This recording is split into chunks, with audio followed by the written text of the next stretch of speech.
શ્રી પરમાત્મને નમઃ। ઓમ નમો ભગવતે વાસુદેવાય। શ્રીમદ ભગવદ ગીતા અધ્યાય 15 શ્લોક 8। મન સહિત ઇન્દ્રિયોને પોતાની માનવાને કારણે જીવ કેવી રીતે તેમને સાથે લઈને અનેક યોનિઓમાં ઘૂમે છે, આનું ભગવાન દ્રષ્ટાંત સહિત વર્ણન કરે છે। શરીરમ યદ્વાપ્નોતિ યચ્ચાપ્યુત્ક્રામતીશ્વરઃ ગૃહીત્વૈતાનિ સંયાતિ વાયુર્ગંધાનિ વાસયાત। વાયુ ગંધના સ્થાનેથી ગંધને જે રીતે ગ્રહણ કરી લઈને જાય છે, એ જ રીતે દેહ આદિનો સ્વામી બનેલો જીવાત્મા પણ જે શરીરને છોડે છે ત્યાંથી આ મન સમેત ઇન્દ્રિયોને લઈને પછી જે શરીરને પામે છે એમાં ચાલ્યો જાય છે। વાયુર્ગંધાની વાસયાત, જે રીતે વાયુ અત્તરના પૂંબડામાંથી ગંધ લઈ જાય છે, પરંતુ તે ગંધ સ્થાયી રૂપે વાયુમાં નથી રહેતી, કેમ કે વાયુ અને ગંધનો સંબંધ નિત્ય નથી। એવી જ રીતે ઇન્દ્રિયો, મન, બુદ્ધિ, સ્વભાવ વગેરે સૂક્ષ્મ અને કારણ બંને શરીરોને પોતાના માનવાને કારણે જીવાત્મા તેમને સાથે લઈને બીજી યોનિઓમાં જાય છે। જેવી રીતે વાયુ તત્વતઃ ગંધથી નિર્લિપ્ત છે, એવી જ રીતે જીવાત્મા પણ તત્વતઃ મન, ઇન્દ્રિયો, શરીર વગેરેથી નિર્લિપ્ત છે, પરંતુ આ મન, ઇન્દ્રિયો, શરીર વગેરેમાં હું મારાપણાની માન્યતા હોવાને કારણે એ જીવાત્મા એમનું આકર્ષણ કરે છે। જેવી રીતે વાયુ આકાશનું કાર્ય હોવા છતાં પણ પૃથ્વીના અંશ ગંધને સાથે લઈને ઘૂમે છે, એવી જ રીતે જીવાત્મા પરમાત્માનો સનાતન અંશ હોવા છતાં પણ પ્રકૃતિના કાર્ય પ્રતિક્ષણે બદલાવાવાળા શરીરને સાથે લઈને ભિન્ન ભિન્ન યોનિઓમાં ઘૂમે છે। જળ હોવાને કારણે વાયુમાં એ વિવેક નથી કે ગંધને ગ્રહણ ન કરે, પરંતુ જીવાત્માને તો એ વિવેક અને સામર્થ્ય મળેલું છે કે તે જ્યારે ચાહે ત્યારે શરીર સાથેનો સંબંધ દૂર કરી શકે છે। ભગવાને મનુષ્યને એ સ્વતંત્રતા આપી રાખી છે કે તે ચાહે તેની સાથે સંબંધ જોડી શકે છે અને ચાહે તેની સાથે સંબંધ તોડી શકે છે। પોતાની ભૂલ દૂર કરવાને માટે કેવળ પોતાની માન્યતા બદલવાની આવશ્યકતા છે કે પ્રકૃતિના અંશના સ્થૂળ, સૂક્ષ્મ અને કારણ શરીરો સાથે મારો જીવાત્માનો કોઈ સંબંધ નથી, પછી જન્મ મરણના બંધનથી સહજ જ મુક્તિ છે। ભગવાને અહીં 3 શબ્દો દ્રષ્ટાંતના રૂપમાં આપ્યા છે: વાયુ, ગંધ અને આશય।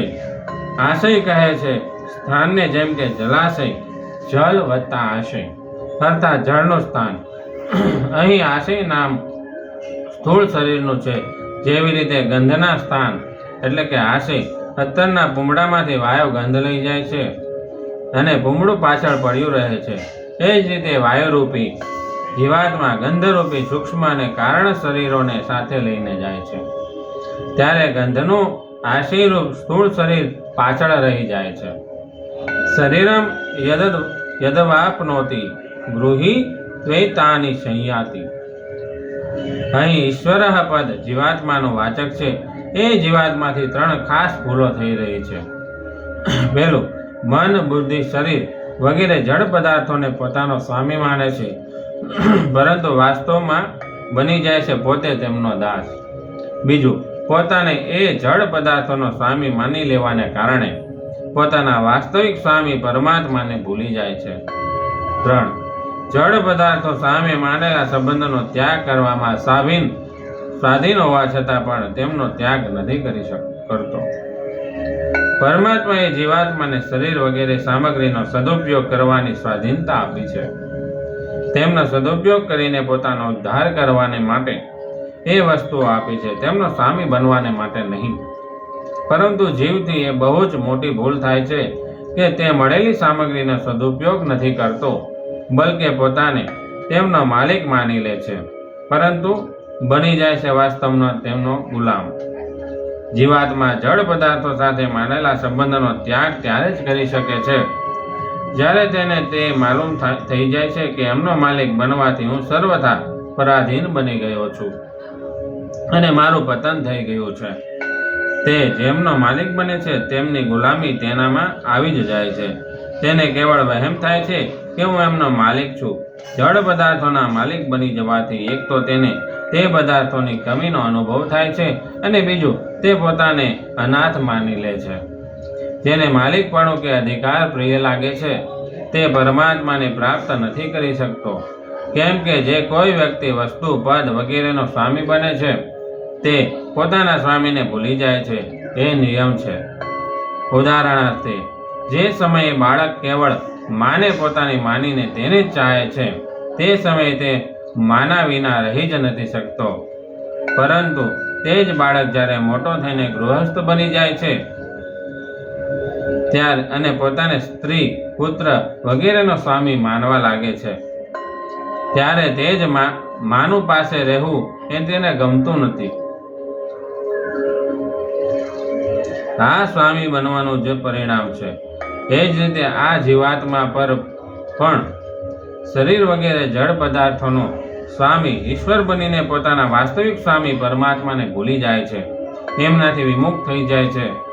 જ્યાં સુધી આ ભૂલ કે વિમુખતા રહેશે ત્યાં સુધી જીવાત્મા દુઃખ પામતો જ રહેશે.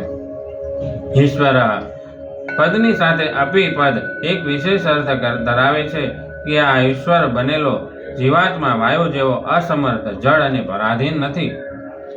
આ જીવાત્મામાં એવું સામર્થ્ય અને વિવેક છે કે તે જ્યારે ઈચ્છે ત્યારે માનેલા સંબંધને છોડી શકે છે અને પરમાત્માની સાથે નિત્ય સંબંધનો અનુભવ કરી શકે છે. પરંતુ સંયોગજન્ય સુખની લોલુપતાને કારણે તે સંસાર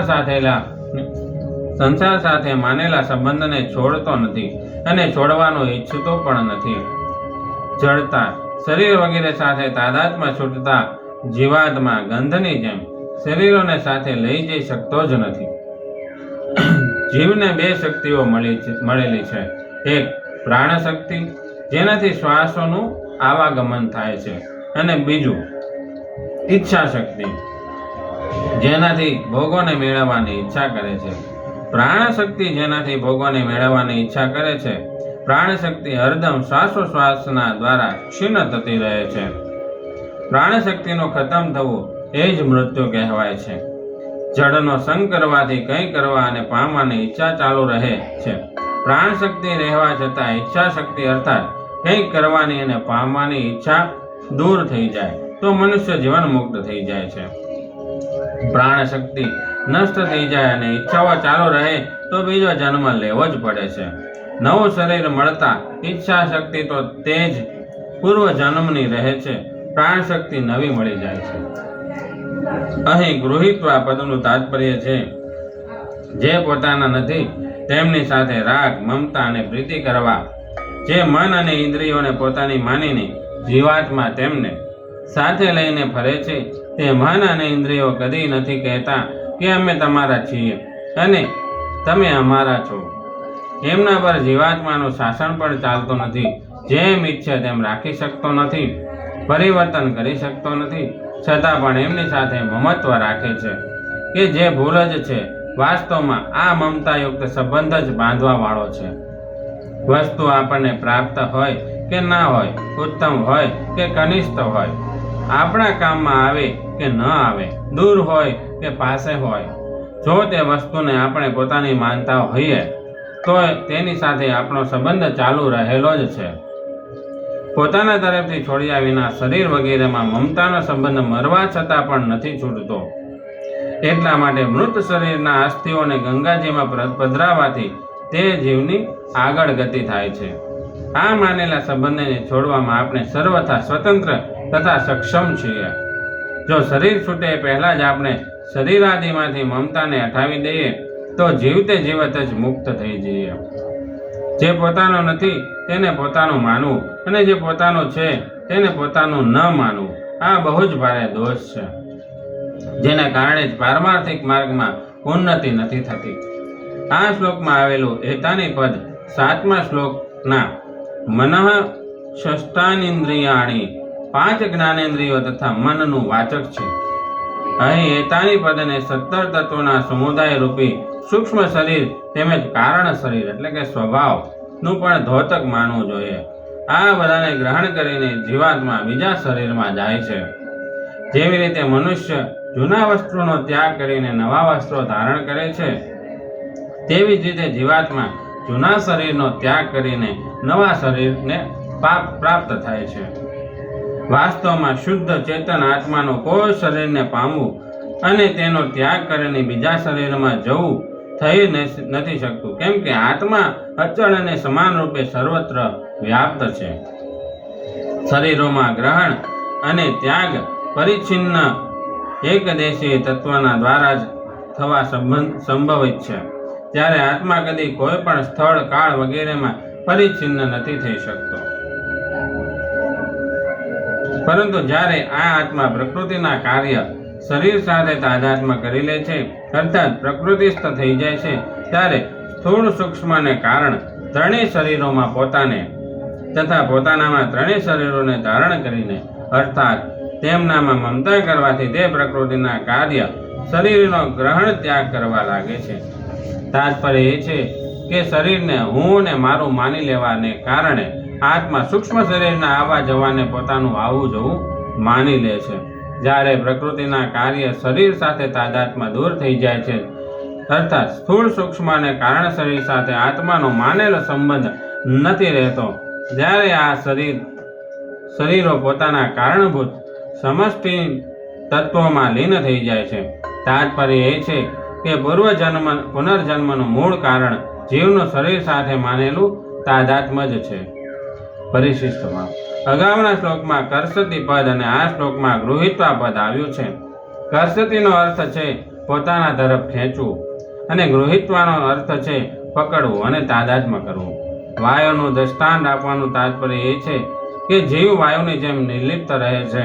શરીર સાથે નિર્લિપ્ત હોવા છતાં પણ વાસ્તવમાં તેની નિર્લિપ્તતા ક્યારેય જતી નથી.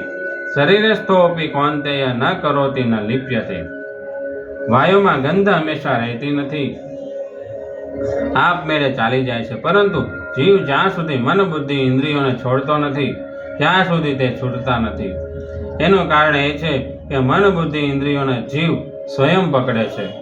ગૃહીત્વેતાની, તેથી પોતે છોડે તો જ તે છૂટે છે.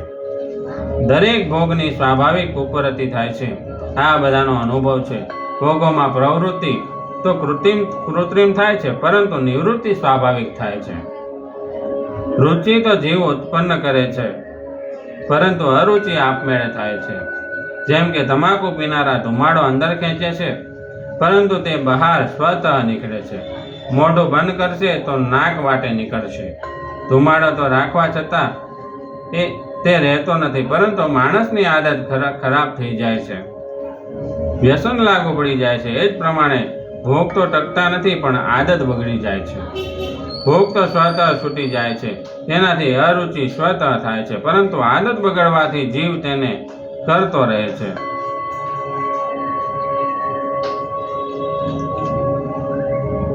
જીવ પોતે ભોગોને વારંવાર પકડતો રહે છે અને તે ઈશ્વર પોતાનો નિયામક અર્થાત સ્વતંત્ર હોવા છતાં પણ પરવસ્થાનો અનુભવ કરતો રહે છે.